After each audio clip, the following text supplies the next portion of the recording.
As young people strive to become successful in this competitive generation, it is important for them to find their passion in life. There is a sense of youthful purpose driven by action and passion. I'm Yan host, your interviewer for today on Yan's show. We have invited a special guest for the show today, and he will be sharing with us about his one great passion in life. We will also gain a better understanding of how he has developed this passion to become the successful squash player he is today. Let's welcome Alex Wong. What do you aspire to be since young? One of the first things that I wanted to do when I was very young was actually to be a shoe designer.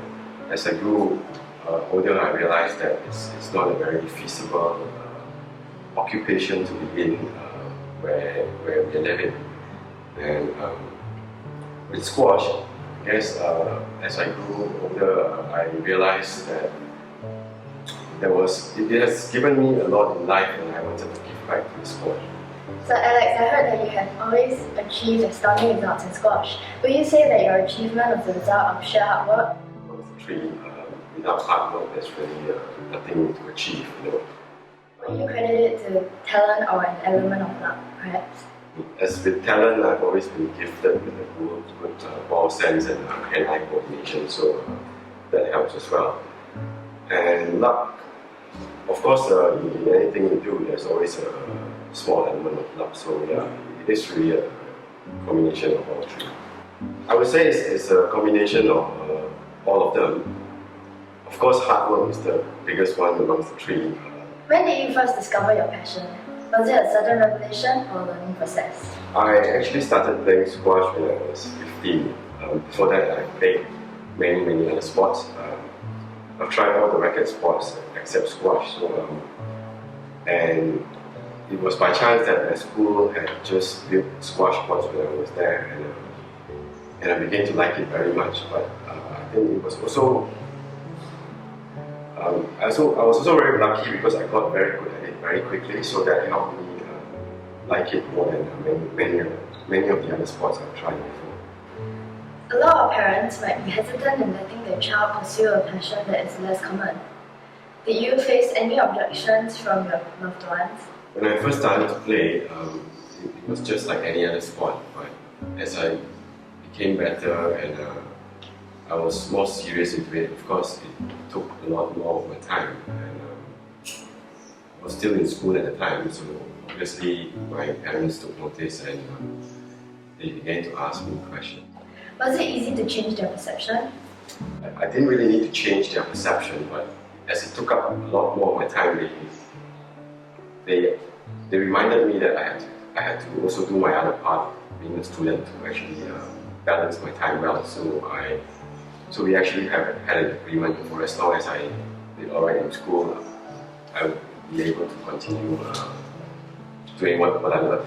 Would you say parental support is important in your pursuit of your passion? Yes, especially I would say yes, especially when one is at a young age, because basically when someone is still reliant on their parents, it's definitely very important that their parents are supportive. And of course, the other thing that is really important, I find, is involvement rather than just support. It also gives one less thing to worry, to be able to concentrate on what they're actually doing. Share with us, in your own words, how you feel each time you are immersed in playing squash. Actually, it's such a high tempo game that when you're actually playing, and of course I feel really good. Do you have any last words of advice for others who are struggling to find and follow their passion? Yeah, I think if you're actually having trouble finding your passion, it's not really a passion. Passion is something that just comes, Whereas if for people who actually do have a passion and struggling to follow it, I would say learn to be realistic and practical about your passion. For example, if someone really likes food or likes to cook, but he or she can't cook, doesn't mean that it's the end of the world. That person can always work in the industry or be a food critic. It's really important for people to be realistic about how far they can go in their passion, because there are many cases where people are just too passionate that it becomes very unrealistic and they get disappointed themselves. That's really inspiring, Alex. Thank you for being part of this interview.